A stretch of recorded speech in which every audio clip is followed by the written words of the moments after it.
Hola, ¿qué tal? Un saludo para todos desde Letras Creativas. Bueno, concluye este pequeño trabajo que he realizado y creo que es muy importante analizar la introducción y las conclusiones, que es con lo que cierra este trabajo, que posteriormente lo van a poder leer en español y en inglés en Academia Edu.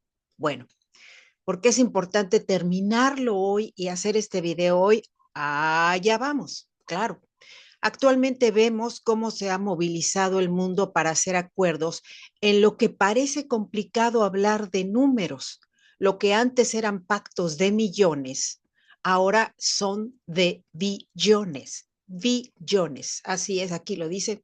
Y bueno, basta con analizar hacia el futuro cuando nos encontremos ante la perspectiva de sostener hábitats en el espacio. En varios libros ya he abordado este tema, en cómo construir el futuro, en cerrar las puertas al pasado y avanzar. Y claro, han sido historias un tanto épicas.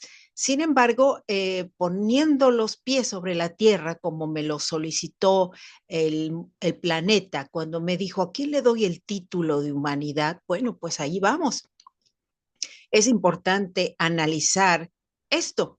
¿Por qué? Porque sostener hábitats en el espacio será una situación que debemos de tomar en cuenta, en donde ¿quiénes lo van a hacer? No sabemos todavía, pero ningún país en la actualidad es independiente de los acuerdos con los otros, ¿sí? Si tú me dices, mi soberanía es mía, no dependo de nadie. Pero se presentan estas reuniones donde te dicen, hay que firmar acuerdos, ¿sí? Porque tú no eres un planeta aparte, eres parte del planeta. Y bueno, la no intervención es una postura muy importante. Por tanto, veamos su análisis, pasiva o activa. ¿Qué significa esto?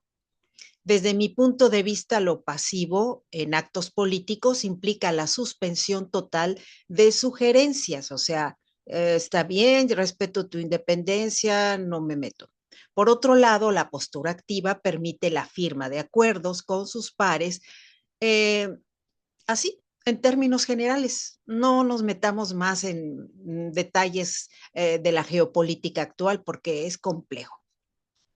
La intervención pasiva no espera de los otros colaboración en acciones compartidas y la intervención activa busca en la comunidad soluciones para acelerar procesos que de hacerlo solo sería muy complicado. Hasta la fecha, busquen datos de a quién podrían ejemplificar en esto, ¿sí? Simplemente así. ¿Por qué resulta importante esto para cada asgardiano que se encuentra entre nosotros y en diferentes partes del mundo? ¿Mm? Probablemente no ahora, pero siempre estamos pensando en el futuro. Es una cualidad de los asgardianos mirar hacia las estrellas. Y aunque las estrellas nos replican una imagen del pasado en muchas ocasiones, nosotros estamos viendo lo que refiere de nosotros en una esperanza diferente de vida. El peor escenario que nos podría suceder sería que las vías de comunicación de la Tierra raíz, o sea, el planeta con vida, este, el tercero desde el Sol, no pudiera sustentarnos en la Luna o Marte. Probablemente esto sería bastante complicado. Crear una sustentabilidad tal que no dependamos de la Tierra estando en Marte o en la Luna. Sí, o sea, si vamos de lo micro, lo vemos aquí en el planeta Tierra, cómo se da la sustentación de acciones. Si vamos a lo macro, nos alejamos del planeta Tierra y observamos las posibilidades. Y bueno, ahí las tenemos, ¿sí?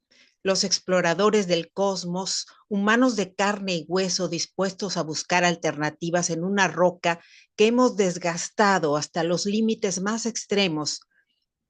En unos milenios más Hay quienes comentan que probablemente nos queden 3 generaciones para empezar realmente a preocuparnos, aunque ya nos estaríamos preocupando con lo que está sucediendo. Un ejemplo muy cercano es la Dana, por ejemplo, ¿no? Y bueno, por aquí yo quise poner el reloj climático, mi máquina no me lo permitió, pero ustedes pueden visitar este link que he dejado aquí y darse cuenta de cómo lo analizan las personas que hicieron esto. Y hay que tomar un traguito de café. Nunca lo hago por lo general, pero realmente hoy luché con este trabajo. Me emocioné impresionantemente. Bueno, dejando las alarmas de lado, lo que es cierto es que en el futuro ese reloj climático deberá acompañarnos en los futuros asentamientos humanos, ¿sí? Allá también va a tener que existir un reloj climático que nos ayude a hacer una evaluación como la hicimos aquí en la Tierra. Y ojalá tengamos un poco más de control dentro de todo esto. Supongo que sí, porque vamos a estar con mayores limitaciones. Y bueno, quiero recordar que uno de mis personajes en una de mis historias señaló una pregunta. La pregunta era, bueno, les voy a comentar, aquí les comento, allá no lo pongo. Natai, a Natai le pregunta a su amiga, le dice, ¿qué idioma nos hace humanos? Entonces ella contesta, la poesía. ¿Mm? Posiblemente sería valioso darle métrica a los pequeños tramos de prosa poética que he colocado en el trabajo. Esto me provee de un hilo sensible para caminar por lo que les he comentado, para crear un argumento eh, artístico. Y bueno, quienes ya leyeron esta serie de trabajo que estoy haciendo ahora, eh, aquí, ¿qué número le dimos? Pues no, ya introducción ya no le di número, pero creo no son, es cortito, en realidad son en páginas, me dio 15 páginas en español, ¿sí? Bueno, si realmente no es largo. Y aquí mismo voy a poner las conclusiones, ya no me voy a alargar porque hoy es el día que tienen que aparecer las conclusiones. En el camino que ha emprendido la humanidad hay momentos de cambio. Muchos han observado un planeta en la bóveda celeste, uno que se ha devaluado, y la Sociedad Astronómica Internacional lo ha recatalogado o catalogado como planeta menor. Su tránsito de la constelación de tierra, conocida como Capricornio, a una de aire, que todos conocemos como Acuario, entre el 19 y 20 de noviembre de este año se presenta. Así que es importantísimo poder cerrar con el tránsito muy valioso de Plutón, de una constelación a otra. Nos da aliento para meditar en su mensaje. En algunas ocasiones les he comentado que el cielo nos envía constantemente mensajes y aquí hay uno muy contundente. Y bueno, con mi pequeña y humilde aportación en prosa poética, les digo lo siguiente. Muestra tu pecho erguido, no importa tu altura, tu brillo me asombra, tu corazón de hielo ante mis ojos es una llama ardiente, alentadora esperanza.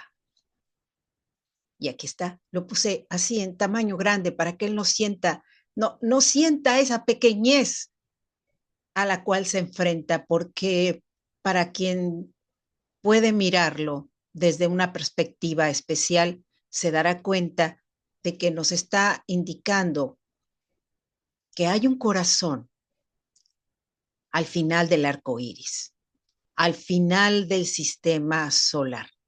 El sistema planetario concluye con él. Hay otros pequeñitos por ahí, pero lo que conocemos es, terminamos con un planeta menor llamado Plutón. Uh -huh. Y ese planeta tiene un corazón. No sé si es una interpretación artística de la NASA, que es quien ha logrado fotografiarlo, o de las ondas que han visitado ese lugar, pero finalmente es muy revelador que así sea. Y aquí les dejo el pequeño poema. Muestra tu pecho erguido, no importa tu altura, tu brillo me asombra, tu corazón de hielo ante mis ojos es una llama ardiente, alentadora esperanza. Que la esperanza no decaiga, que siempre nos acompañe y que podamos brillar con ella, cada uno como asgardiano desde su tarea muy particular, que pueda decirle al mundo, aquí estamos, soy asgardiano. ¿Qué implica eso? Medítelo, ¿sí? Porque es muy importante. Yo siento que sí lo es. Mi saludo para todos y hasta la próxima.